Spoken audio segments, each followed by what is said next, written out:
Satnam, I'm Lillian Savoy, and this is Awake and Change podcast, and I'm so excited, as I am every week, to talk to someone cool on the show. Today is Abi Licatino. Hey, Abi. Hey, thanks for having me. This is super fun. Okay, yeah, we're going to deep dive. First, she has a very exciting announcement. We're here on the North Shore. Okay, we're outside of New Orleans. A lot of you know that. And Abi has this new mission and purpose in life, which, you know, women are always looking for new missions and purposes. And at least we are the ones I talk to, right? Do you feel that? Definitely. And astrologically, you know, women in this age, my belly lady told me this. She said that between like 45 and 60, women actually have to find their purpose or they feel unfulfilled in this lifetime. So the reason why I wanted to have her on is because number one, she's super knowledgeable. Number two, she has something really fun to share with us. And number three, you know, we have to bring smart, intuitive women into our lives so that they can teach us things. So that's why she's here. So welcome. Thank you. I'm honored to be here. Thank you for inviting me to join you and your ladies. All right. So NAHA, let's just dive right in. Awesome. Tell us what NAHA is. So NAHA stands for North Shore Alternative Health Alliance. So we are playing on MAHA, which is Make America Healthy Again. We have been MAHA, my husband and I have been MAHA for many, many years, probably over 2 decades, meaning that we just lifestyle choose to be healthy as much as possible, eliminate toxins, and live a lifestyle that is conducive to making your body a good balanced system so it can take care of itself. That's kind of like our lifestyle and always has been for many, many years. And we've kind of raised our family that way. So I'm glad to see a movement called MAHA. Yeah. And so we have kind of jumped on board and created a networking business. So this networking business is for 2 groups of people. The first group is businesses that are alternative health practitioners or caregivers or supporters of the natural system of the body, as well as the public that's looking for alternative practitioners, ones that are trusted, vetted, maybe that do a really good job at what they do. And so we want to connect them. And that's what we are doing. The North Shore part of our name is because we live on the North Shore. Yeah. Not necessarily because our practitioners are from the North Shore. We do have a lot here, but we are all over Louisiana. Some are in Mississippi. Some of our members are actually farmers, which exciting. I think is super exciting. Yeah, that's exciting. Because as we know, true health comes from food. And I mean, it starts from the ground. Mm-hmm. And I remember seeing something where now it was approved. Oh, I know, because I follow one of the natural societies that send all the emails out and then write the bills to our senators. And so they said that it was approved to have sludge on our farms, like actual E. coli sludge on our farms. And I was just blown away by this. And so I posted it on my Facebook page and I was like, I cannot believe that this is allowed, like actual sewage on our farms. And sure enough, one of my best friend's moms said, oh yeah, if you drive about 30 miles close to Mississippi, you'll actually see it from the interstate. Oh no, that's not good. It's not good. And so the farmers that are joining you are not doing that. No. They're usually very conscious. They're responsible. They understand regenerative farming. Working with the soil, working with animals, because it's a whole process of, you know, how they rotate and crop rotation with the animals and fertilizing from the animals. Yeah. And then harvesting and making sure they're just responsible working with the earth. And it's a wonderful process, and they're members of ours, and they're going to be doing really cool education sessions. We'll go do field trips to their farms where they can teach us and do things like that. So so our group will probably do networking businesses on a monthly basis for our members so that we can learn from each other, best practices, and get to know one another so that we build relationships, iron sharpen iron sort of relationships to where we can refer each other, help each other, and then make sure that the clients that they have are getting the best care that they can.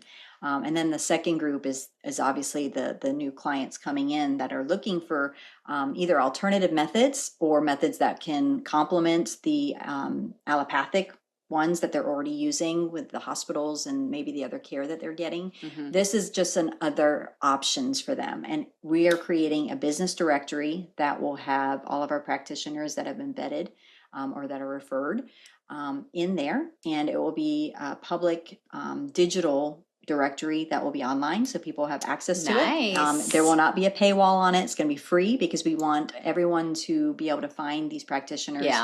There's going to be a huge variety of the practitioners. Like I said, farmers. We're going to have sound bowl musicians, or not musicians, or they are musicians, but they're healers with sound bowl. We have yoga instructors. We have MDs that can prescribe that, are doing amazing things. Yeah, functional medicine.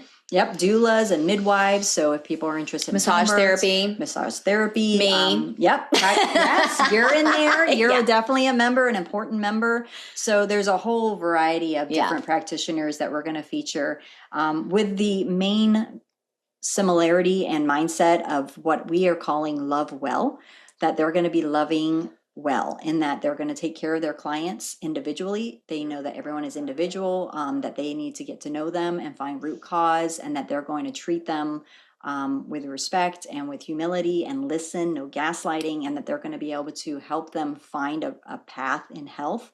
And then they're going to love them to wellness.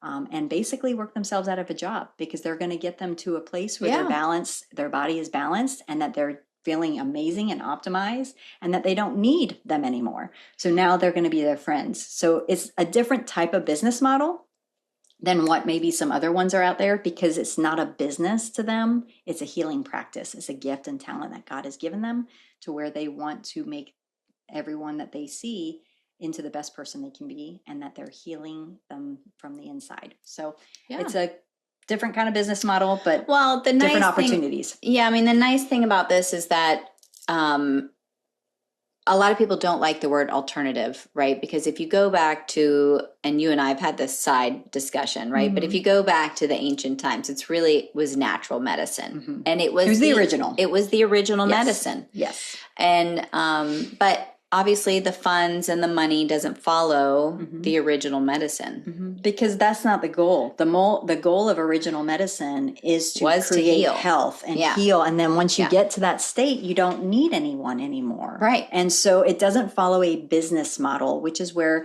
you want to make as much money as possible. And you want to create a customer for life.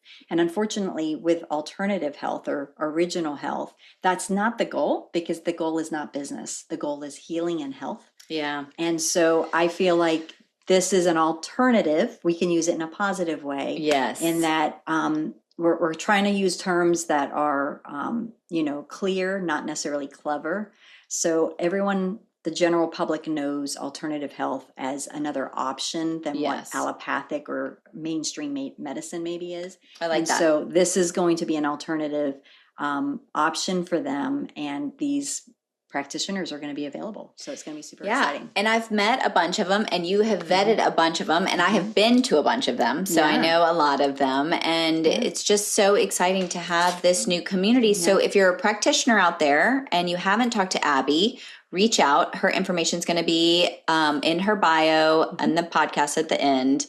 So you can reach out to her and have a conversation with her to build your networking, and also meet these other cool people. Because besides graduating the person, if we're ever evolving, which we are, right? You're gonna always need someone, whether it be a massage 1 month, or an acupuncture 1 month, or some intuition guidance 1 month, or a gong, or whatever you need.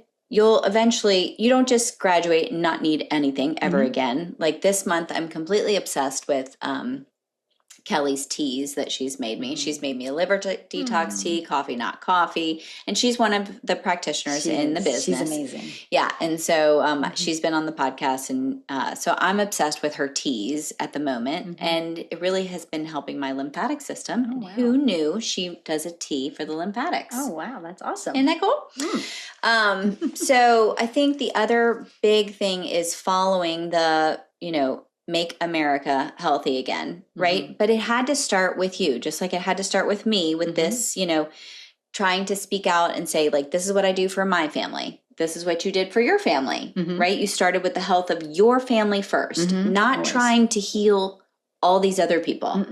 And so how did you get started as far as, you know, when you were like, okay, I need to be healthier, my family needs to be healthier. Where did you start? Yeah, it started actually with just kind of trinkles, because like we started and it just wasn't working. We were doing what the mainstream was telling us to do. And I got on birth control when we first got married, and it really messed me up, and I went crazy. And emotionally, emotionally, hormonally, like I didn't know, I just didn't know it wasn't me. And I was overreacting. And so I had never been on birth control. And so I got off of it very quickly. And we tried a whole bunch of things, and just negative things would happen to us that just, we felt like was not serving us and was not making us healthier, and we felt worse. And so we were like, you know what, let's just go to the basics. And so we just went to Whole Foods, and we went to, not the location, but the actual food. Good. That's a nice clarifying. So we went around the outside of the grocery store and had just fruits and vegetables, veggies, meats, proteins, and if we did do carbs and dairies, it was, you know, like basics. We didn't do complex carbs. We didn't, you know, and now, like if I do bread, I make it myself. And so, you know, are you a sourdough maker? I'm not a huge fan of the flavor of sourdough. So you do regular? No. So I do regular, just white loaf. Okay. Yeah. I try to use the best grains I can. And do you have a bread maker? I bake it. I make it myself. And really? Yeah, just put it in the oven. Is it easy? It is pretty easy. Yeah, it's pretty easy. It's I've never done that in my life. Oh, it's super easy. I'll have to teach you. Okay, we'll do a bread. Yay! Yeah, it's super easy. The kids love it. I've done sourdough. Okay. I can do sourdough. See, that's complicated. Okay, I can get that. I can't do sourdough. So, all right, we'll exchange, except I won't teach you sourdough. Yeah, you can teach it to me. We'll do steak or something. Okay. I don't know. Yeah, we'll do something. We'll eat.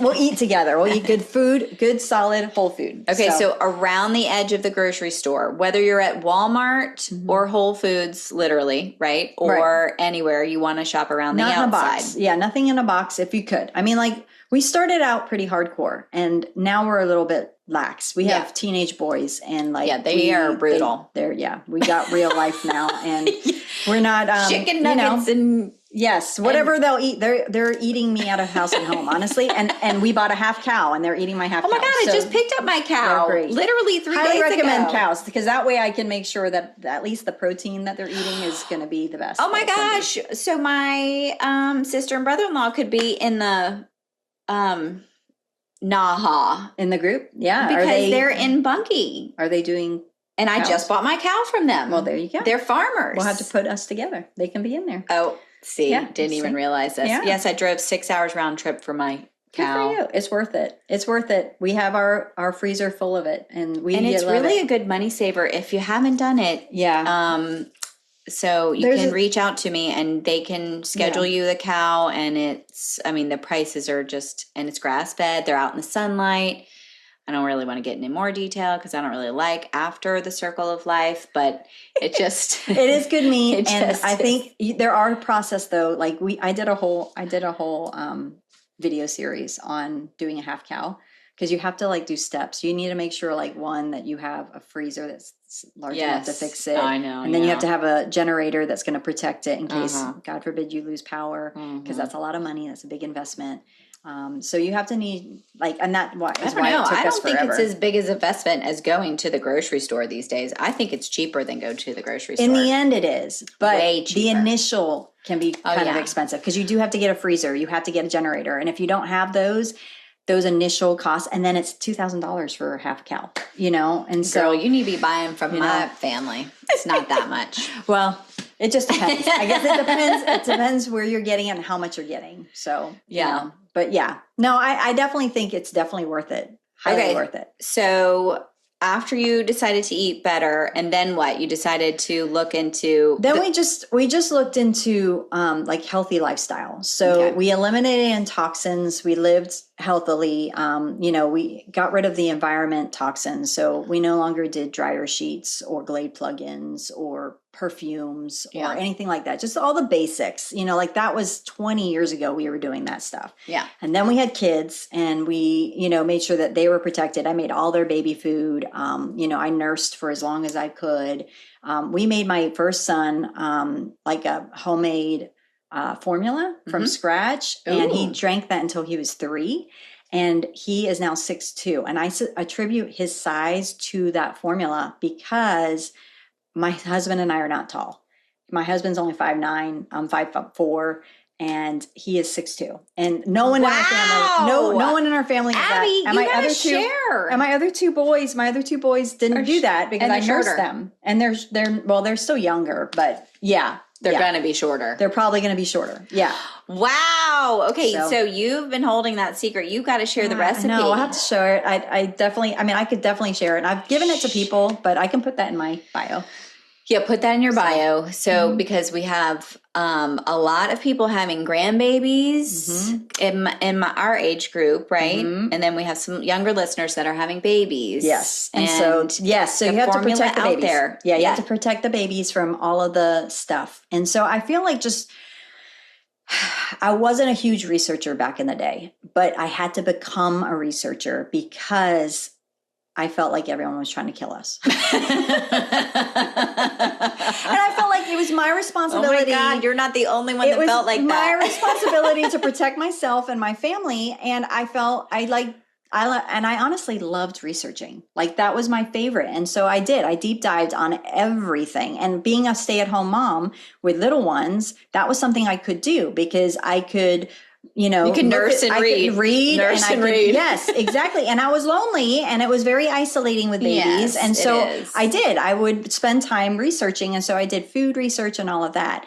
And then eventually, like in 2019, I found that there was a community out there that were just like me. And I didn't realize it. And I didn't know they had a name because I wasn't on social media too much. And sounds like it. That's good though. And, yeah. Don't you think that stopped you from being depressed? I think so. And comparison is the worst. Like you just compare and it's horrible. And so I felt like I found people that were like me. And that was, I was watching a broadcast from at the beginning of 2019 on the steps of the Capitol. And it was RFK Jr. and Del Bigtree. And and I had it on mute and I was just like, who are these people? And I saw like the subtitles coming up and they were talking about this term anti-vaxxer. And I was like, well, these are great. That's great. There's people out there that are kind of like me. Like I didn't believe in that. And I was like, okay. So I turned on the volume and they were talking and like, I was like, these are my people. There's other people out there. Like I had no idea there was a term for not vaccinating your children. I just thought that was just thought it was a negative term. Yeah. Well, I didn't know it was a negative term. Like I didn't know it was a positive or negative. I just didn't realize there were other people like me because we hadn't been vocal about it. And we had just kind of stayed because we kind of got pushed back from some of the people and we're just like, okay, well, that's our choice. We're not going to have a debate about it. Yeah. And so then I suddenly realized that there was debate going on and that there was a lot of controversy about it. And I was like, well, I don't understand because if you research, it's obvious. Like you can't put these ingredients in a baby, in a bloodstream. Like there's way difference between ingesting and injection. And I was like, whoa. And so then I realized that there was a movement. And so I deep dove. That's where I took even more research. We had already done a little bit of research and we just decided not to, and we just left it with our family. Okay. But now I wanted to see, why is there a movement? Why are there people against why is this suddenly an issue? Why? Because I didn't think it was that big of a deal. Yeah. So then I found that there were people that had been around for a long time that had been doing a lot of research. So that's when I deep dove and I found Dr. Tenpenny and I found, Dissolving Illusions by Humphreys. And it was just amazing. So I read tons of things. I did lots of research. I took, master level classes and I started educating the public on vaccines and the history of vaccines and immunology, just the basis of what vaccines do. And I realized that people didn't know the basics. And I did not know the basics. Yeah. So I just brought people to the basics and, I just normal mom that had done a lot of research, and I had a platform, which was just me, to show up at the local library because I would rent out the library space, which was free. Really? Yep. And I would invite people to come and just And did people learn. come? They did. We had a lot of moms. I had a couple doctors and nurses that were just trying to get more information. And so, and this was 2019. This was like when it was before the politics. We were crazy. Yeah. Like the politics was kicking in a little bit, but it was like no one really gave us any mind because they just termed us crazy. And I was okay with that because I had always been crunchy, and crunchy was crazy. Yeah, crunchy is crazy. That I was just like, I had kind of was like, okay, well, that's your choice. You can do what you want, but this is what I do. And so then at the end of 2019, after I had been educating, I realized in Louisiana, we had elections that year. And so we had seen in California, they were starting to take away vaccine exemptions.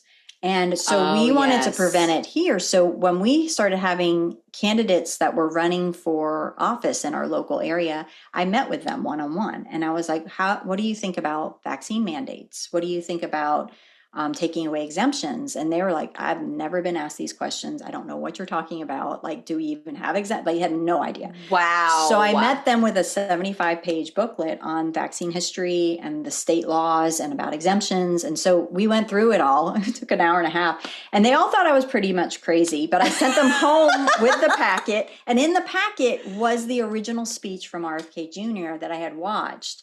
And it was just a transcript of it. And I put it in there and I was like, well, there's a transcript of a lawyer in there. He's a really good guy. He knows what he's talking about. He's an environmental lawyer, and he talks about the environment of the body with vaccines and how they're harmful. Is that him? And that was RFK Jr. Oh my gosh, I got goosebumps. Yeah, so it was before he was even famous. It was before, and so it was in my little book, and I sent it home with them, and I was like, he talks very logically. Mm-hmm. And a lot of the people I met with were candidates, and they were lawyers. So I knew that was their language, and so that's why I gave it to them. Mm-hmm. And so come to find out, like, some of them got into the positions that they were running for, and some didn't. And then 2020 happened, and then COVID happened. And then suddenly we weren't so crazy because terms like mandates people were dying out. Well, not just people dying, but what we had talked about and what we were trying to go against, which was trying to prevent. We were trying to be proactive to prevent mandates, to prevent vaccines from becoming. Right. Because we saw the trends, and that was kind of the agenda. And I know people are conspiracy theories, but we saw the trend happening. Yes. And right so in front of your face. Anti-vaxxers have been called canaries because we have always kind of been ahead of what the agenda has been. And the reason is, and I find that the way they treated anti-vaxxers throughout the years really is a huge indicator of their true person. So if they have gaslit, if they have treated us horribly, it's usually an indicator of their growth. They're not willing to grow. They're not willing to, and you're on the right track. Yes. And that you're kind of on the scent. Yes. You're on the scent. Exactly. And so, and I'm a truth seeker like that. Yes. My research is always drawn to go to truth, and I trust myself after many, many times of learning and all the learning that I've done. I trust myself to understand what I'm reading and the facts, and to getting down to the truth and finding original sources and not being confused by, people's the smoke and mirrors. Yes, exactly. And people's opinions, I want to see the study. How do you even get past all the AI stuff? Do you go is there a certain place people can go straight to the studies? And like, I know you've shown me the chart, but is there a certain website that can be like, all right, AI didn't create this. Right. This is real. I go to original studies. And you have to be careful even with original studies, because a lot of times in the past, they're getting better now, but in the past, the only way they could get them published was if they're abstract, which is kind of like the summary of what's in there. Okay. And then the conclusion, which is what they say, the study, the final findings. Yeah. If that met the agenda. So if they ever had an abstract or a conclusion that said, vaccines are bad, that would never get published. No. So the abstract and the conclusion always say vaccines are safe and effective, or have saved millions of lives. And if they say that, then they let it through. But if you actually read inside the actual study and get into the nitty gritty, a lot of times it shows the exact opposite. That the vaccines have shown to be very harmful and that there is no proof that they don't cause whatever. And so I wouldn't ever read abstract and conclusion. I would just read the study. Meat. Yeah. And I would look at the trial data. So when it came to actual vaccine safety and health, the safety and efficacy studies, I'd go to the original and see and look at their placebo and look at the data and look at the side effects and look at the numbers, like how many were affected, how many were in the trials, how many months were they studied, so I went to the core and you learn. And honestly, a lot of the courses I took that taught you how to do that were very helpful. So I took. And where did you find those? I found them with Dr. Tenpenny, James Lyon Wiles. He's really amazing. They do master level classes on immunology, on vaccine history, on science. So I took courses with them, many, many months of courses, and studied just very specifically. Like I zoned in, like I became an expert on like specific topics. And how to read inserts. There's a really good website called Just the Inserts, and she teaches you how to read an insert. And so I feel like a parent does a lot of research into car seats and baby food and things like that, and formulas, which they should. We should research everything, but they don't do much into vaccines. And I think they feel overwhelmed and that they're not qualified. Yeah. But that's not true. And I think that there are so many resources now, and just get to the original. And all you have to do is read the inserts. And if you read the inserts, you'll see. And just look at the ingredients. And again, injection going into the bloodstream is way different than ingestion. Yeah. And I'm still detoxing my vaccines, and I've been detoxing for like 10 years, and I still can't get rid of some. Yeah. And what's frustrating is like a lot of people, I know I was under the impression at the beginning that vaccines were just 2 ingredients, that they were like the little piece of the little virus, and then saline water. Right. Yeah. And that it would just go into your blood system. That's not what it is at all. No, it never was. It never was. They always had something that would rev up your immune system so you would have a reaction. But if you logically think about a vaccine, if it's injected with ingredients that rev up your immune system, and then it has other ingredients in there that are like that the virus was fed on, because to grow a virus, like Hep B. Yeah, like it has to grow on something. So they have eggs, they have chicken eggs that they grow. They have monkey livers. They have, dog, parts, and they have humans, like human DNA that they grew to get that virus to multiply and to survive. And then they add ingredients that rev up your immune system so that you have a reaction. And so I just ask people like common sense questions, like, how do you know that it's just going to trigger that part of the immune system, or just for that one particle of the virus, like chickenpox, or, how do you know it's going to be just that? Yeah. How do you know that there's not something else in your blood system at the time that your body's going to react to? Right. So like what happens if it's suddenly like, let's say you had peanuts that day and you suddenly have an injection, and what happens if you suddenly react to peanuts? Or you suddenly react to gluten. Yes. Like those are allergens. I'm forever injured for sure from mine. Yeah. Yeah, with skin.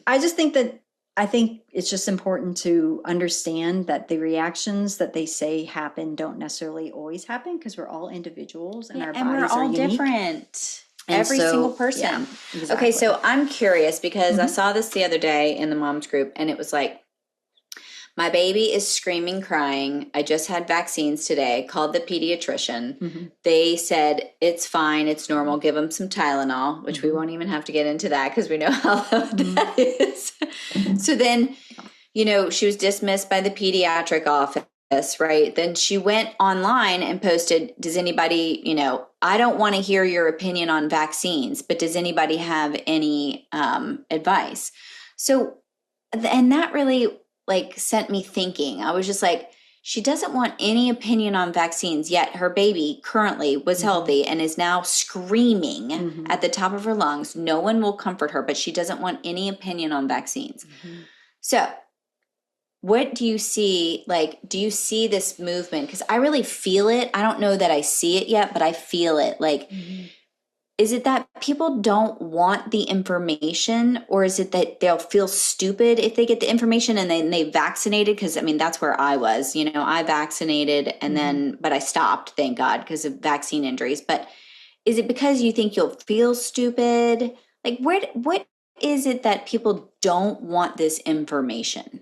Abby, that's what just blows my mind. I think it's very hard. It's a very complicated issue. And honestly, you have to start with compassion and putting yourself in their place. And some of the most compassionate, amazing people I've ever met are parents that have vaccine injured children. Yeah. Because why would they put themselves in public to try to prevent others from going through the situation that they are, just to harm you and your baby? Like, it doesn't make any sense. Right. So I would say, like, the reason it's very difficult is because you have to look at yourself, because you have to take personal responsibility for the injury of your child. And that is very difficult. And so difficult. It goes against your ego. It goes against your motherly instincts. It goes, and honestly, if you went back to the alternative, right? So if you go back to the original, your motherly instinct told you not to do it, right? And so I feel like you questioned it in the office. You're like, why am I this needle coming towards my child that is perfectly well? And you were trusting your doctor, which you're taught to do. Yes, which honestly, back in the day, they weren't complicated. They did have the best interest of each person. I don't know, though. I'm telling you, look, I also am deep diving in some studies, right? And I finished my health coaching degree, and I finished cranial sacral level 1 and, you know, the anatomy level 1 and all that stuff, right? That you take in college and you forget everything and you have to take it again. Yeah. And they were performing live craniotomies on people with an audience of students watching them. Right. Well, we've gone a long way with medicine, but I think it's never like science is never settled. Like, I have heard some really stupid things that just are not logical. Science is never settled because it's constantly science is never settled. And like, I also heard someone say, you don't debate science.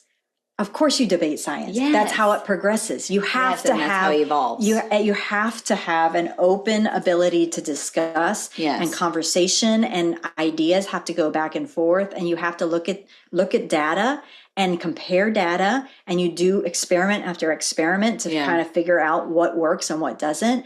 And you have to have debate. You have to, because otherwise you're not going to grow, and the science isn't going to grow. But the science, I mean, we're continuing to grow. Like, we thought the earth was, well, some people still think the earth is flat, and that's fine. Yeah. And I'm not getting in that debate because they have some really good points. They have some great, I've talked to them and they're amazing. They're very well, data driven. I need to have them on the podcast. So you do. I have no idea about that. I'm just saying that you have to do your study, and there has to be debate. There has to be, because otherwise the ideas don't move forward and the science doesn't grow. And so, I really think that when it comes to people not wanting, it's because, one, they would have to admit that they might have been wrong. And I hate being wrong too, but I must say, in all of this process, if anything that I have learned, it's humility. Yeah. Because I don't know a lot of things. We don't know what we don't know. And that too. And I think you have to approach with curiosity, humility, and compassion and love. Yeah. Because otherwise and you have to meet them where they're at, because like, I meet moms all the time, and I tell them this is not a one-time discussion when it comes to vaccines, because it's going to be a question that you ask anytime your child has a cough, anytime your child has a fever. And honestly, the buck stops with you. Like, you have to be okay with whatever decision you make. It's not me or anyone else that you ask, or your doctor or anyone, because it ultimately ends on you. Yep. And so I feel like you have to be willing to take the responsibility of whatever result happens. Yeah. So whether you vaccinate or whether you don't, you have to be ready to meet those consequences. Either way. I love and so that. I feel like it's important for you to have advocates on both sides, because then when that happens, you have to be able to ask the questions. And again, it's that debate, it's that questioning that, and you have to build the trust with someone to know that they're going to be there for you, to ask those questions. And so what about also getting multiple opinions, like your opinion, their alternative 100%. health practitioner, their MD, their parents. I mean, they can take all the opinions that they want and then mold it together and make them. Some people are overwhelmed, and this is a very overwhelming topic. I love data, and I'll take all of it. I take fire hose of it, and then I'll be able to process it and understand it and make a decision. Some people are not able to do that, and they just want to be told what to do. But honestly, it ultimately falls on you. And either way, so you have to, navigate that. And I feel like you can't do last minute decisions. So I always tell moms, if you're in that situation, just delay until you feel confident in your decision, and don't let someone else make that decision for you. And so when it comes to vaccines, you can't go back once you've done it. Yeah. And so I'm always like, until you know exactly what is being injected into your child, delay or pause, and then take the hard part of actually researching and doing your own. Don't just take opinions of others, and find it for yourself. Your baby deserves that. Because save the babies. I'm telling you, the mantra for 2026 in my brain is save the babies. Yeah, it definitely it is. Okay, so tell us about Health Freedom Louisiana and how you're involved in that, because I think that's also a great really group. Important group. It is, and I highly recommend. It's healthfreedomla.org is their website, and they have so many amazing resources there. I have been told over and over again by people, like, vaccines are mandated in the state. They are not. There's exemptions, and we have some of the best exemptions of the entire country. Wow. We actually have all three, but you don't even need to identify the vaccine that or the exemption that you're choosing. There's philosophical, medical, and religious, but you don't need to choose one. You just say, I decline vaccines, and just because I don't want to give it. The law in the state actually asks for a record of immunizations. It's the actual record. The immunizations are not mandated. The record of the immunizations is needed at the school. So if you turn in a record, like a written report that says, this is my record for my child's immunizations, they have to accept that. So that's all you need. That's not amazing.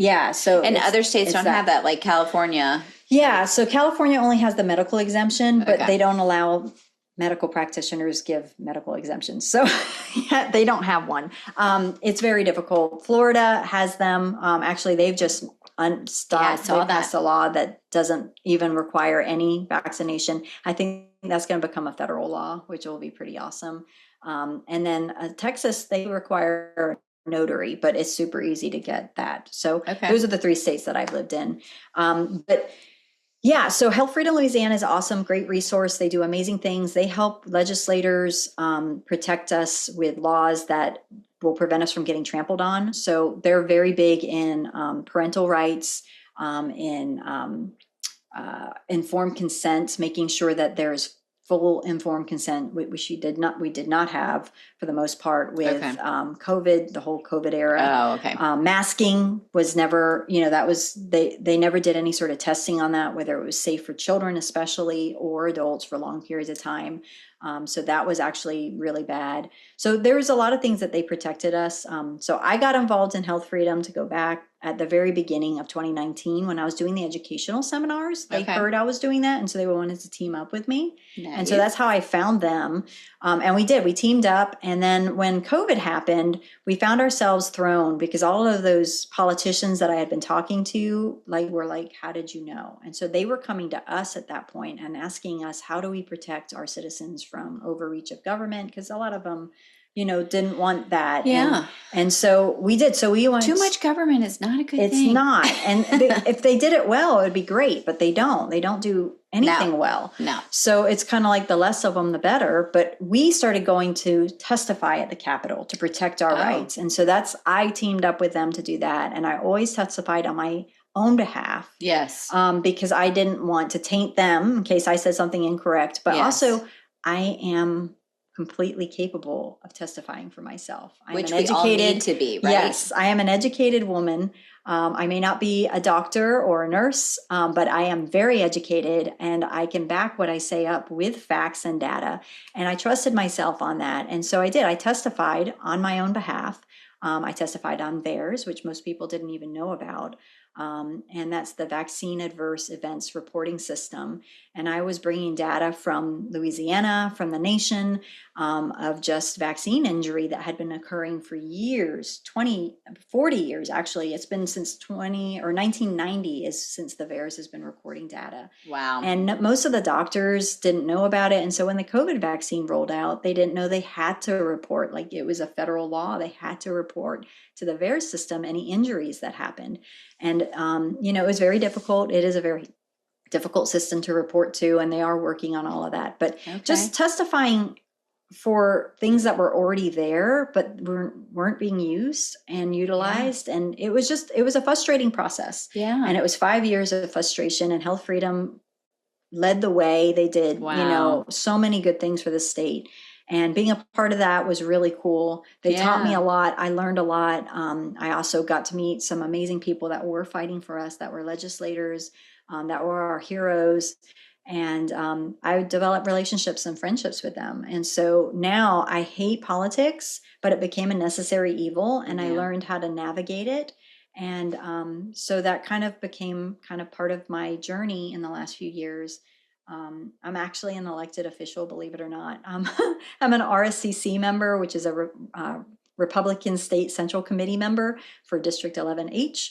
But nice. Go figure. But, I just feel like we all have to, again, it goes back to individual responsibility. Yeah. We have to do our own research. We have to trust ourselves. And we can find are it. So capable. We are so capable. Like I would testify, I'm just a mom. I'm a concerned mom. And it's not a just anything. Good. I had a voice, and I had knowledge and wisdom to share, and they listened, and they did a great job at that. I thought. And you printed out your data, and I showed up. I showed it, and I entered it as public record. Okay. I would send them emails before and after my testimony to show them the facts on what we had discussed. Okay. And I made myself available if they needed me. They could email me or text me, or and I still get texts now today from them. Yeah, to help understand, or they'll tell me like, hey, I have this bill coming up, can you help support it?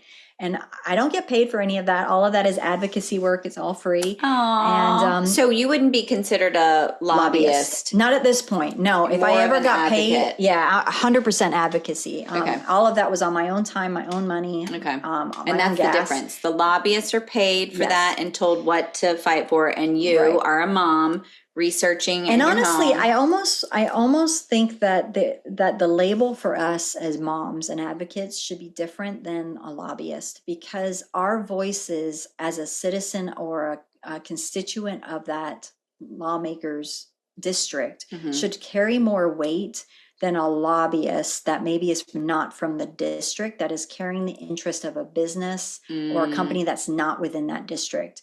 So that's just my own opinion. However, with NAHA, to go kind of bring it full circle, is one of our possible things that we could do in the future, and we're not doing this yet, is to develop a PAC, which is a political action committee. Okay. And that would represent our members, and they are local businesses. So that I would have to become a lobbyist at that point, because I would be taking, if we do, NAHA is free right now, but if we do eventually monetize it, and the PAC became a PAC, I would have to become as a registered lobbyist. Interesting. But that would be an interesting thing, definitely, because now I actually represent local people, and I would be perfectly fine with being titled a lobbyist at that point. Okay. But I would hope that the legislators that would hear from me, and I would have to explain this as a lobbyist, that I represent 100 voices of local businesses in this area. And that's NAHA. And that would be NAHA PAC. But we don't have that yet. So that's not. But it's maybe coming. It may be coming. Definitely. Because I would want to definitely represent the voices of our business owners and our people in this area, because we want alternative health to have just as many rights as mainstream health. And, we want the same protections as well as the same audience. So And it will evolve how it will evolve. Yes. Just like all of our lives have. Like, I mean, did you really think you'd be like no looking at RFK on the no, steps and like I've met him a few times at this point. Like this, I watched him on a broadcast, and I've actually met him a couple times in person. And I'm working with people that work with him, and so a lot of it's crazy how just a mom can evolve into someone that actually can make some huge differences and huge strides in our local community, our state community, and then also our national. And when it comes to, making everyone healthier again, I think that's super important. It's so important. Yeah. And there's so many people that are struggling out there, and they're not being taught. And really, the definition of a doctor is a teacher, right? Mm-hmm. And we're supposed to teach, whether you're a doctor or not. Right. We're supposed to teach, and we're called. And I just love how you have taken it full circle, just doing the research, because I think the research can be very intimidating. 100%. So then you find trusted people that you can go to and pick little things, and when it comes to a certain topic, go to the people that you feel are trusted experts in that topic. Yeah. And that listen, and that give you good resources, and it's not opinion, or that are humble enough to say, you know what, I don't know this, but I have someone that I can refer you to and that I know. So I feel like I'm a collector. I'm a collector of people, a collector of friends, a collector of ideas. And so I have great resources. I have great people like you that I can refer people to, that if I'm out of my depth or I feel like they could benefit from your wisdom, then I'm a connector. I can connect them to you. And that's what NAHA is all about, and what God has kind of prepared me for in my journey, that he's kind of made me to where now I'm a networker that can connect people to get them healthy and to get them people that are trustworthy and that are going to help them become better and optimized. And you're confident about it because you've walked the walk. Yes. You've talked the talk now. You've been all the way to the Capitol and back again. Many times. many times. Yeah, many times. And it's hard. I mean, like, I've been humbled. I've been humbled. Sure. And like, on this path, I know I'm is wrong. Not easy. I know a lot of times I can be wrong, and so being able to understand that you don't know everything. Yeah, you don't know. And willing to learn. And that's my biggest thing is I love growth. Yeah. And growth, unfortunately, comes through hardship. It is. It's hard. It's hard. It is hard. And but it's so fun. It is. It's fun and it's great. And it's it's tough. It's tough. Yeah. And I think that this is a good inspiration for you. If you, deep down, if you have a passion for any of this, which is connecting people with alternative health, send them to me. Send them to Abby. We'll get them hooked up with NAHA. And, if you know people having babies, I know you're still talking about vaccines if you want, I do. Right? Yeah. And I don't know how you're doing it. More, but... Yeah, I do it more with relationships. Like if someone wants to start a relationship of having someone that they can go to when their baby's sick, I'm there for them. Yeah. Or if they want to start with resources, because my goal is to make them independent so that they can find good resources that they can go to. There are some amazing books out there that are like, I have on my shelf, and I had on my shelf when I had babies, is like, there's a really good book. It's called How to Have a Healthy Baby or Healthy Child in Spite of Your Pediatrician, in spite of your doctor. And it's written by a pediatrician. And that is one of the best That's books. Funny. And it's like, you can go in there like when your baby has a fever, and it talks about fever, and it says like, the height of the fever does not indicate severity. Yes. So I find like little things like that are super interesting. Like my son had a fever of 105. Super scary. One of the few times I was going to take him to the emergency room. He's never been, but we waited, and within 30 minutes it had started to come down, and we did everything. We didn't give him, I think we gave him ibuprofen, not Tylenol. We gave him ibuprofen, and we laid in a lukewarm bath with him, and it did come down. And it came out of nowhere. We didn't know what it was, and we were worried. And the next day his tooth popped out, and it was his first tooth ever. Cute. And he was 4 months old, and he had a tooth at 4 months, super early. But he got a 105 fever the next tooth. And it only happened about 3 times, but we knew that it was teething. And so our confidence were built with that. Yeah. And I'm so glad that we didn't subject him to going to an emergency antibiotics room and all of that. And but he had not nothing saying else that wrong. You don't go. No, I'm not saying that either. But I had to learn through trial and error with my own child, but Which is scary. It's very scary. It is scary. And he was my first. I didn't know. But that was the first fever we dealt with at 4 months. So he had nothing. And he was never sick.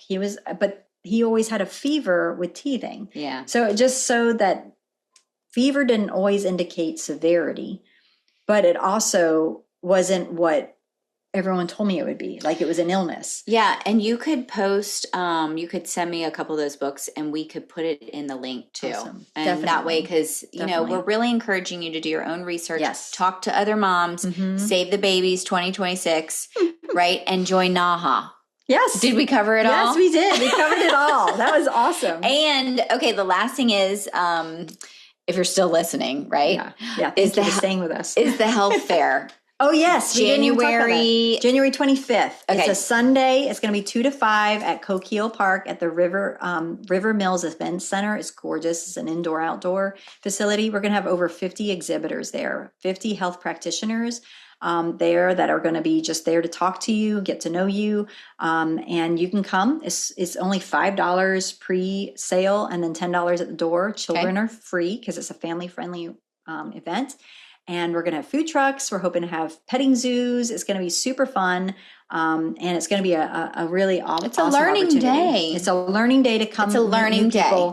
And see new options. And you're going to ask, why do I have to pay for a learning day, right? Because we pay for continuing ed. And I don't mean we, I mean you, right? As a mother, as a sister, as a father, as a brother, we pay for information to go back to school. So if you ever wonder why you pay for little things like that, and for service, it's their time and their effort and their energy and their wisdom. I think that, and you're going to get a ton of any question that you have is probably going to be answered that day. Well, you have tons of opportunities there. We're going to have live entertainment. We are. And so, we're going to have sound bowls and we're going to have, Mr. Joe. He's going to be there. So, it's going to be awesome. Maybe I'll bring my gong. Yeah, you could bring it. I could. The kids can hit it. Yeah, the kids love my gong. I'm sure they do. Oh my gosh, a gong is fun. Gong. Maybe I'll bring my small one. Yes. So January 25th, 11 to 2, what'd you say? 2 to 5. Oh, 2 to 5. Okay, 2 to 5. After church. So you can go to church in the morning and then you come and see us. And it's going to be an amazing event. Yeah. So tell your friends, tell your practitioners, tell your family, bring them all. And thanks for coming on. Thank you for having me. And thank you for listening. So this was awesome. Abby is reachable and so am I. So you can find me at awakenchange.com and I will put Abby's email in the script after the show. So Satnam, everybody, have a beautiful, beautiful day. This podcast is for educational and informational purposes only. Please use your own discernment and seek professional care when needed.